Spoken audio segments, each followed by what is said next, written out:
Chapter 3 lecture number 15 start કરીએ। Last લેક્ચરમાં આપણે આ સરવાળા બાદબાકીથી ગુણાકારના સૂત્રો જોયા, બરાબર। Sine alpha plus sine beta, તો શું થઈ જાય 2 sine alpha plus beta by 2 into cos alpha minus beta by 2, બરાબર। જેને આપણે શોર્ટમાં યાદ રાખ્યું હતું એસ પ્લસ એસ એટલે શું થાય 2SC। એ પ્રમાણે S minus S 2CS, C plus C 2CC અને C minus C minus 2SS, બરાબર। આ શું હતું સરવાળા બાદબાકીનું રૂપાંતરણ ગુણાકારમાં। હવે અત્યારે આપણે આના જ સૂત્ર પણ રિવર્સ ગુણાકારથી સરવાળા બાદબાકીમાં રૂપાંતરણ આપણે સમજીએ। જો પહેલાં જે આપણે સરવાળા બાદબાકીથી ગુણાકારનું સ્વરૂપ છે એ એકવાર અહીંયા લખે છે કે એસ પ્લસ એસ આપણે લખીએ 2SC, એસ માઇનસ એસ એ થઈ જાય 2CS, સી પ્લસ સી આપણે લખીએ 2CC અને સી માઇનસ સી એ લખે છે માઇનસ 2SS, બરાબર। હવે આપણે રિવર્સ પ્રક્રિયા ચાલુ કરીએ, એટલે કે ગુણાકારનું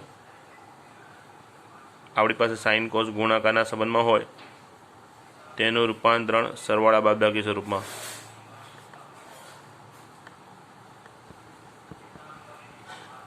બરાબર।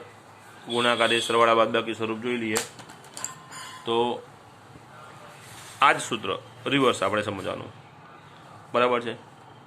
એ જ વસ્તુ આપણે રિવર્સમાં, હવે રિવર્સમાં કઈ રીતે તો 2SC એટલે આપણે શોર્ટ સમજીએ છીએ 2SC, S પ્લસ એસ તો 2SC અને 2SC તો S પ્લસ એસ,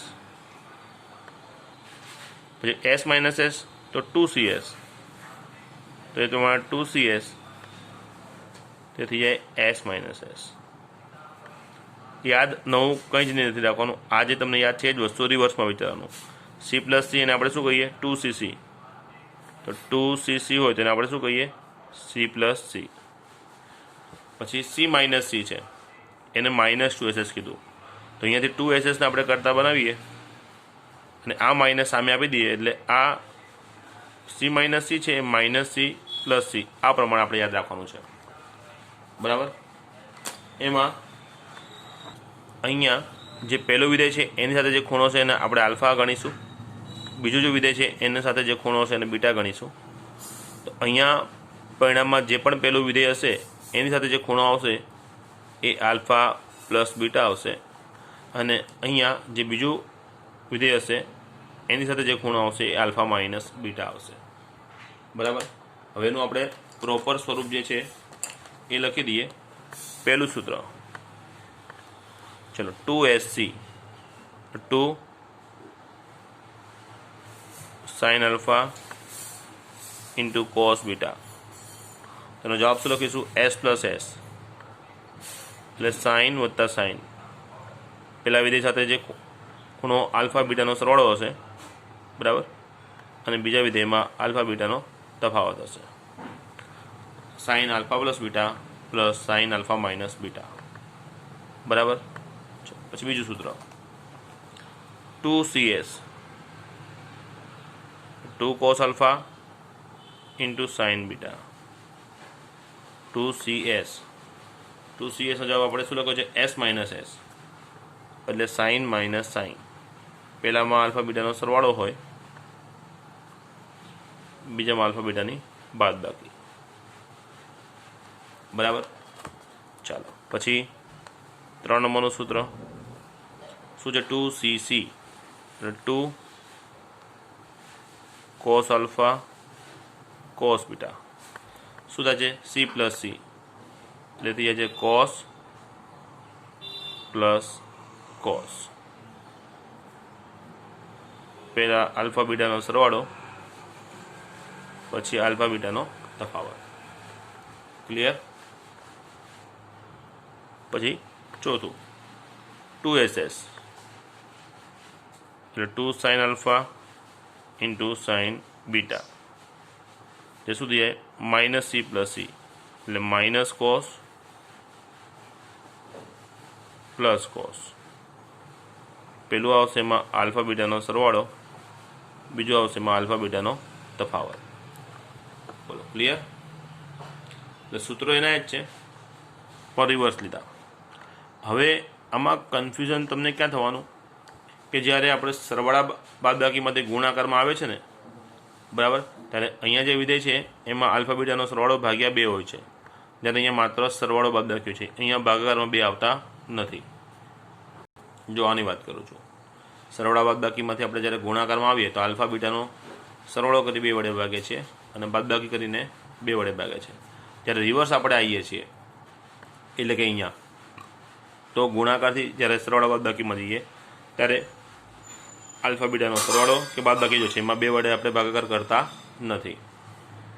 હવે આ વસ્તુ કન્ફ્યુઝન ન રહે ને એ માટે એને યાદ કઈ રીતે રાખવું, બરાબર, એ હું તમને સમજાવું છું. જેમ કે અહીંયા પ્રશ્ન છે અને અહીંયા એનો આપણે જવાબ લખવાના છીએ. હવે જો મને પ્રશ્ન એમ કરવામાં આવે કે s પ્લસ s, તો મારો જવાબ શું આવશે? 2sc. અને મને પ્રશ્ન એવો હોય કે 2sc, તો મારો જવાબ શું આવે? s plus s. બરાબર.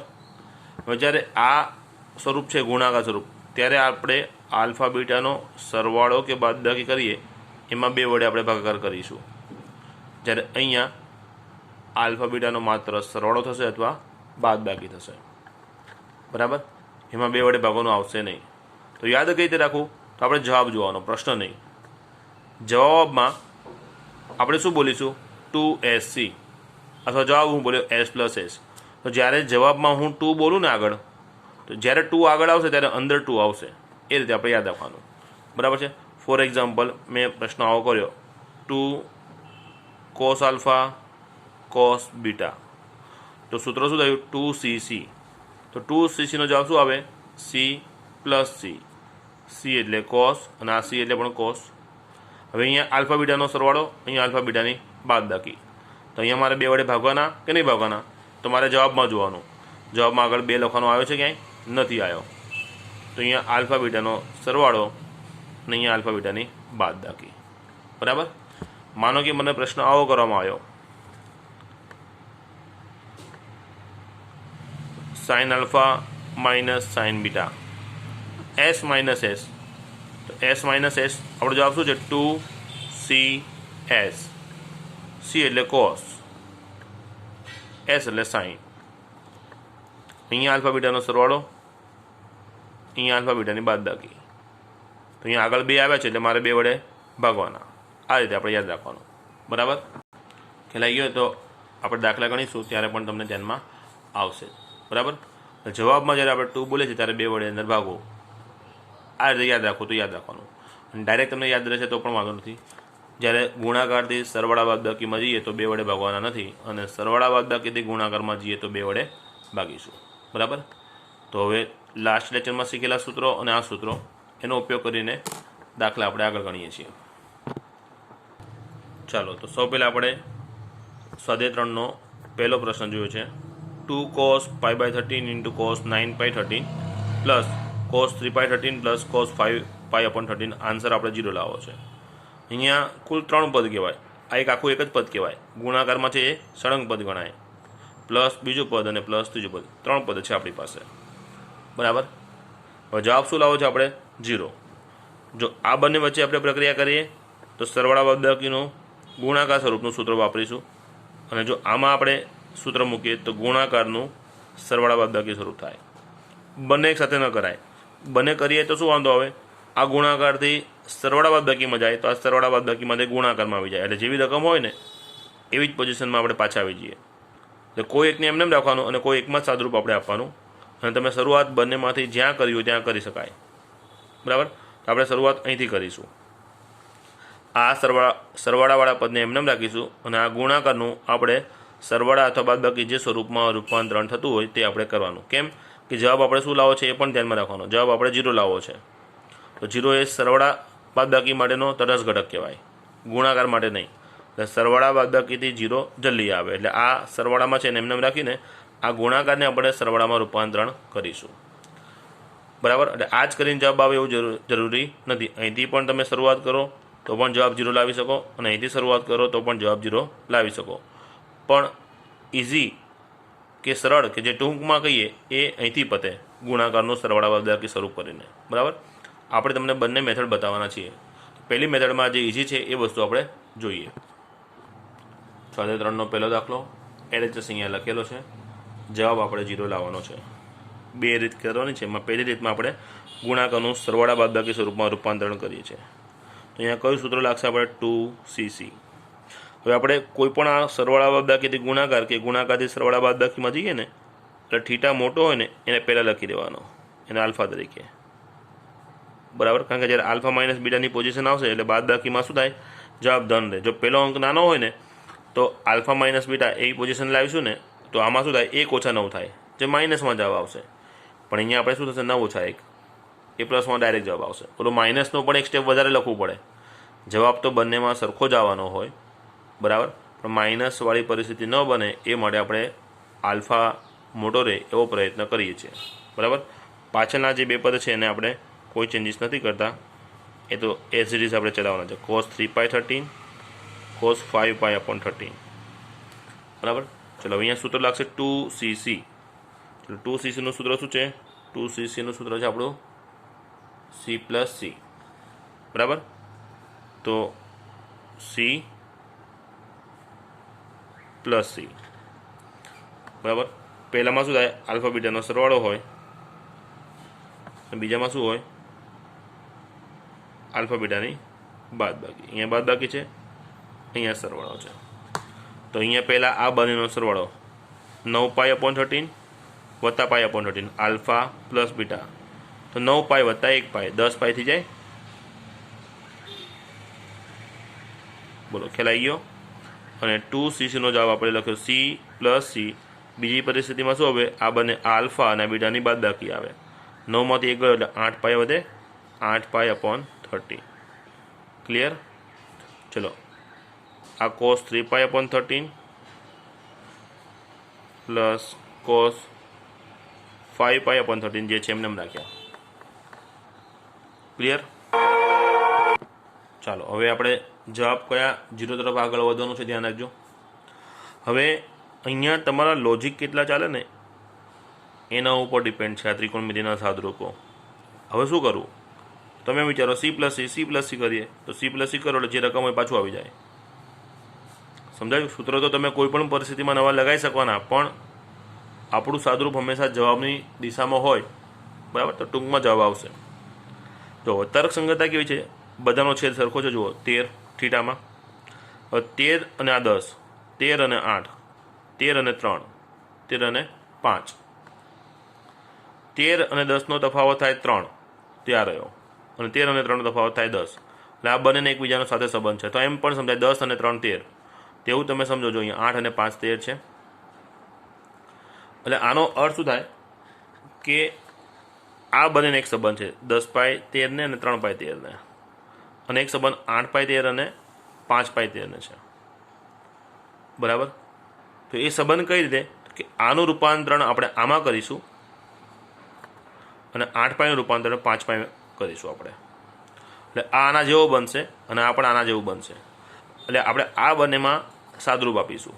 જ્યારે આ બંનેમાં સાદરૂપ આપણે આપતા હોઈએ તો આ બંને પરિસ્થિતિમાં કોઈ ચેન્જીસ કરવાના નહીં. એને જેમ છે એ જ ઇટ ઇઝ એમને આગળ ચલાવીશું આપણે, બરાબર. જો કઈ રીતે થાય છે? તો આ cos 10π13 છે, બરાબર. હવે સાદરૂપ મારે અહીંયા આપવાનું, અહીંયા આપવાનું. હવે આમાં 2-3 સ્ટેપ લખીશું ને તો આને પણ 2-3 વાર પાછળ બાજુમાં લખવું પડે. એટલે એટલું સાદરૂપ આમાં થાય છે પણ આને વધારે લખવું પડે એમ થાય છે. તો ખોટું અને લખવું ન હોય તો ફક્ત આનું અને આનું સાદરૂપ આપણે અહીંયા જ્યાં કરીને બતાવી દેવાનું, અને એનો જે ફાઇનલ આન્સર આવે ડાયરેક્ટ અહીંયા મૂકી દેવાનો આપણે, બરાબર. જો લખીએ એટલે તમને વધારે ખ્યાલ આવે. જ્યાં આપણી પાસે જે cos 10π13 છે એનું સાદરૂપ આપણે આપવા શું કરીએ? આ cos, આ છેદમાં 13. હવે 13નો ઘડિયો 10 સુધી, 13 13 વધી જવાના. એટલે આ 10ને હું શું લખીશ? 13 - 3 લખાય. હવે છેદ અલગ આપી દો 13/13, તો આ પાઈ થઈ ગયો -3π/13 એવું કહેવાય છેદ અલગ આપ્યા એટલે. તો આ કઈ પરિસ્થિતિ આવી? cos pi minus theta. હવે આગળ આપણે સમજ્યા છે પાઈ કે પાઈનો ગુણક આવે તો વિધેય બદલાતા નથી. પાઈ બાય 2નો ગુણક હોય તો વિધેય બદલાય. એટલે આ cos પાઈ માઇનસ થીટા એ શું થઈ જાય?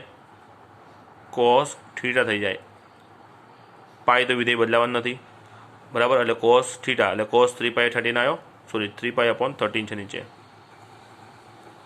હવે આવેલો જવાબ ધન લેવો કે ઋણ એ કોણ નક્કી કરશે? તો ચરણ. આ કયું ચરણ છે જોવું પડશે.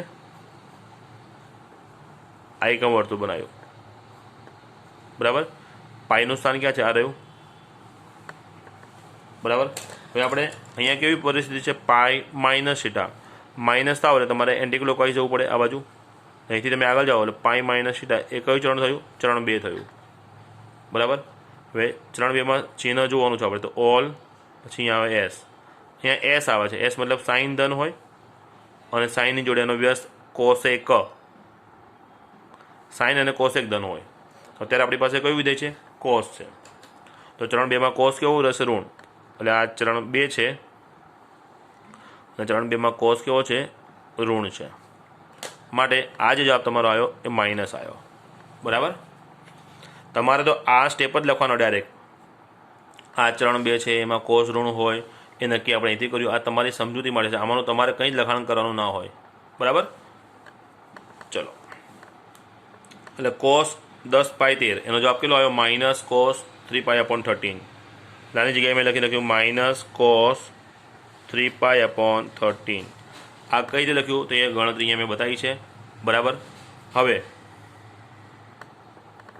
એવી જ ગણતરી આની બતાવી દઈએ. જે સ્ટેપ અહીંયા થયા એક્ઝેક્ટ આના માટે થાય.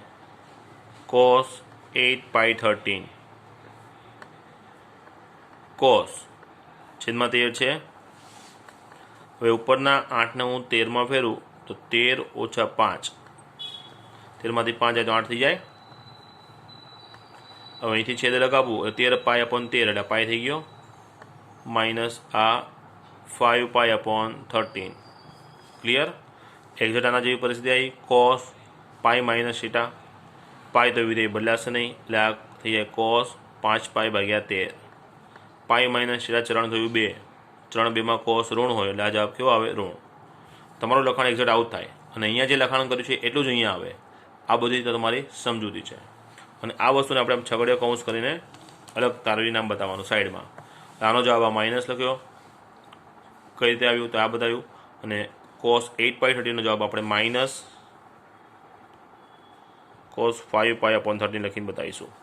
અને આ જવાબ કઈ રીતે આવ્યો તો એ ગણતરી અહીંયા બતાવી છે આપણે. ચલો, પાછળના જે બંને પદ cos 3π13 અને cos 513 અને એમને લખી નાખ્યા આપણે. ક્લિયર? તો જો આ જે પદ છે એ આ જ છે, આ માઇનસ છે, આ પ્લસ છે. એ જ પ્રમાણે આ પણ માઇનસ અને આ પ્લસ, એટલે જવાબ શું થઈ ગયો? 0 થઈ ગયો, બરાબર. જેને આપણે RHS કહી દઈશું. આ જે લખાણ છે બને એટલે થોડું તમારે સાઈડમાં કરવાનું એટલે અહીંયા વચ્ચે ગેપ દેખાશે. ડાયરેક્ટ ખ્યાલ આવશે કે અહીંથી આપણે અહીંયા આવી ગયા ડાયરેક્ટ. ક્લિયર?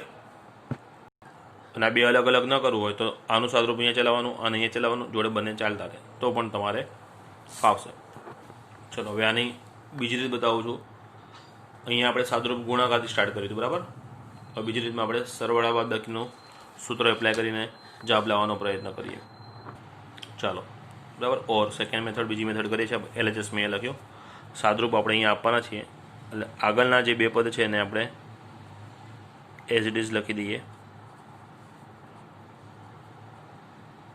હવે આમાં આપણે સૂત્ર વાપરીશું C + C.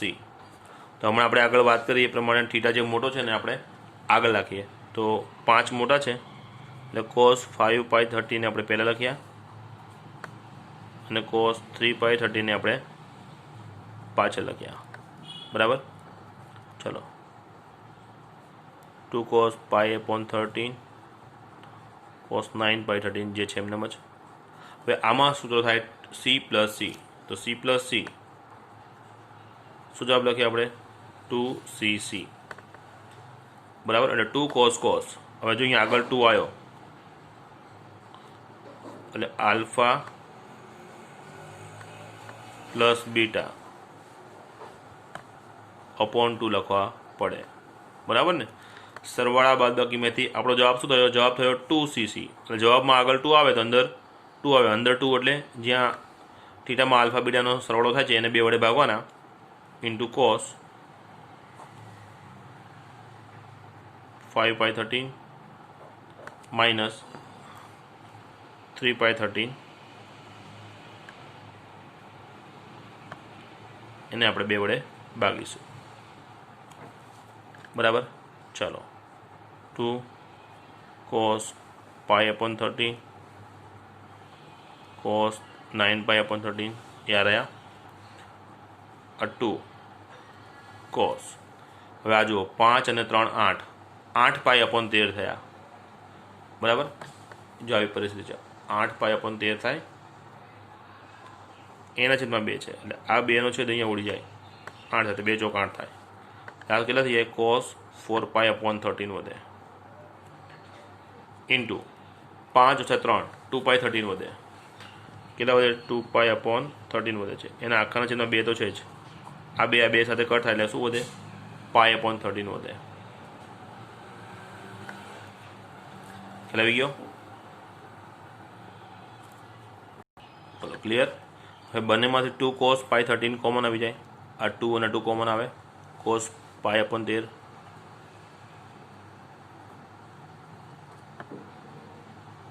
કોમન આવી ગયું, બરાબર।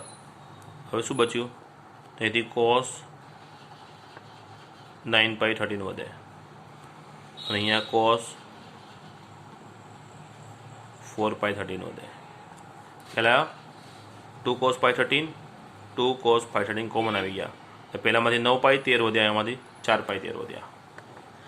હવે આ 2 cos π/13 આગળ ગુણાકારમાં છે, હવે આ બંનેનો સંબંધ છે, જુઓ 9 ને 4 13 થાય, 13માંથી 9 જાય તો 4, અથવા 13માંથી 4 બાદ કરો તો 9, બરાબર। એટલે આપણે શું કરીશું? 13માંથી 9 જાય એટલે 4, એ રૂપાંતરણ આપણે કરી દઈએ, એટલે આનો જવાબ અહીંયા લખીશું। હવે આનો જવાબ જે આવવાનો છે ને એનું સાદુરૂપ આપણે અહીંયા આપી દઈએ, જ્યાં કરીને cos 9π/13 તેની બરાબર શું લખાશે? cos આ 13 છે, બરાબર। હવે 9 છે એને આપણે શું લખીશું? 13 ઓછા 4 લખીશું, બરાબર। હવે છેદ અહીંયા અલગ આપી દો તો 13/13 એટલે પાય થઈ જાય, પાય માઇનસ 4π13,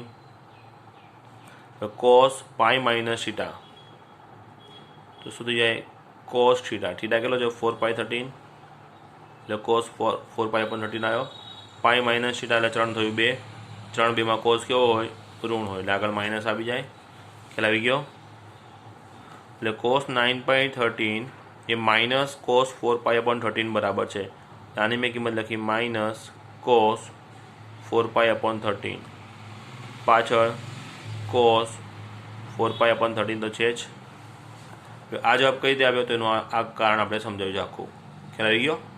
હવે તમે જુઓ આ 2 cos π13, બરાબર, આ માઇનસ cos, આ પ્લસ cos, બેનો થીટા સરખો જ, એટલે કેટલા થઈ ગયા? 0 થઈ ગયા, તો 0 સાથે આનો ગુણાકાર 0 થઈ ગયો, જવાબ આવી ગયો। આ રીતે ક્લિયર? હવે તમને જે મેથડ ફાવે તે કરી શકો છો, બરાબર। ચલો પછીનો પ્રશ્ન જોઈએ। ચલો હવે આપણે સ્વાધ્યાય 3નો બીજો પ્રશ્ન જોઈએ। sin 3x + sin x * sin x, આ સરવાળામાં એની સાથે ગુણાકાર, આ એક પદ થયું આખું, અને cos 3x - cos x * cos x આ બીજું પદ છે, બે પદ વચ્ચે પ્લસ સરવાળાનો સંબંધ છે, અને પરિણામ આપણે 0 લાવવાનું છે, બરાબર। ચાલો અહીંયા મેં સ્વાધ્યાય 3ના દાખલા નંબર 2ની રકમ લખી છે LHS, આન્સર આપણે 0 લાવવાનો છે, બરાબર। તો આપણે સૌ પહેલાં સાદરૂપ અહીંયા આપીશું s + s। હવે s + s કેટલા થાય? આપણને ખબર છે 2sc, બરાબર।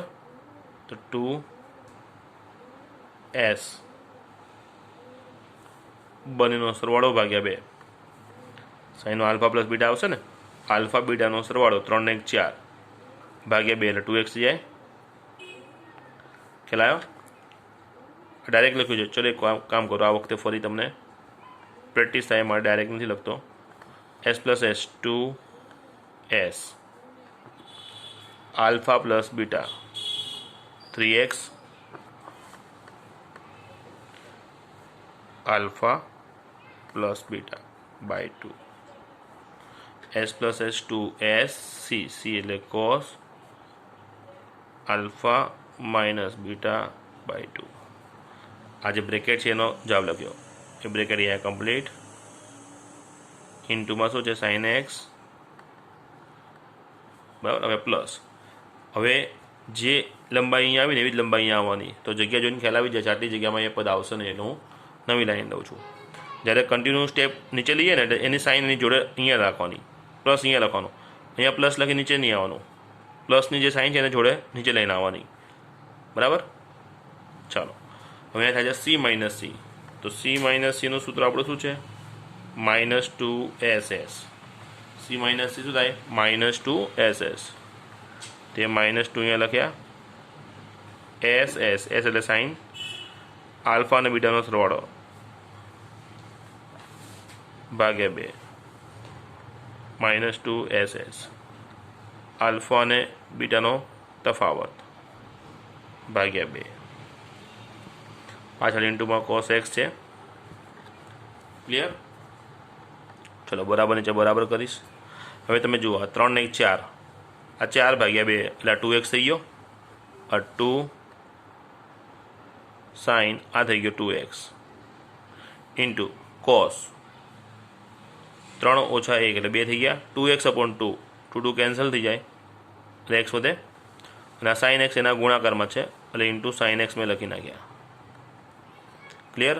હવે -2 અહીંયા પ્લસ સાથે ગુણા એટલે માઇનસ થવાના, પ્લસ માઇનસ માઇનસ, આ 2 આવી ગયા. હવે આ સાઇન અહીંયા પણ 3 ને 4 ભાગ્યા 2 એટલે 2x વધે ઇન્ટુ સાઇન 3 ઓછા 1 2x અપોન 2 એટલે x થઈ જાય અને ઇન્ટુ કોસ એક્સ. તો તમે અહીંયા જોઈ શકો છો આ જે પરિસ્થિતિ છે એ જ પદ અહીંયા બધા છે. Sine 2x sine 2x, cos x cos x, sine x sine x, બરાબર. ફરક કેટલો થયો? આ 2 આ a આ b અને આ c ગણું તો આ 2 આ a આ c અને આ b છે. 2abc કે 2acb એક જ કહેવાય ને. આ abc છે તો acb ને પણ મારે 2abc તો લખાય જ એટલે 2abc - 2abc 0 કહેવાય, બરાબર. આ તમને ફક્ત સોરી સમજૂતી હતી, ન દેખાય કદાચ ને. આ abc આ acb, abc તો abc કહેવાય. 2acb હોય એને મારે 2abc લખાય એટલે 2abc - 2abc શું થઈ જાય? 0. આ માત્ર સમજૂતી હતી. એટલે આ બંને ભાગ કેવા છે? એકના એક જ છે એટલે આ શું થઈ જાય? 0. જે આરજેસ કહી દેવાય મારે, જવાબ મારે 0 જ લાવવાનો હતો. ક્લિયર? ખ્યાલ આવી ગયો? તો દરેક દાખલા ફેર કરતા રહેજો. જેટલા પણ નવા સૂત્રો લખો પાછળ કે તમે અલગ બુકમાં જ્યાં પણ લખ્યા ત્યાં લખતા રહેવાનું અને રોજનું રોજ રિવિઝન કરજો બધા જ સૂત્રોનું, બરાબર. વધુ અભ્યાસ આપણે નેક્સ્ટ લેક્ચરમાં કરીશું.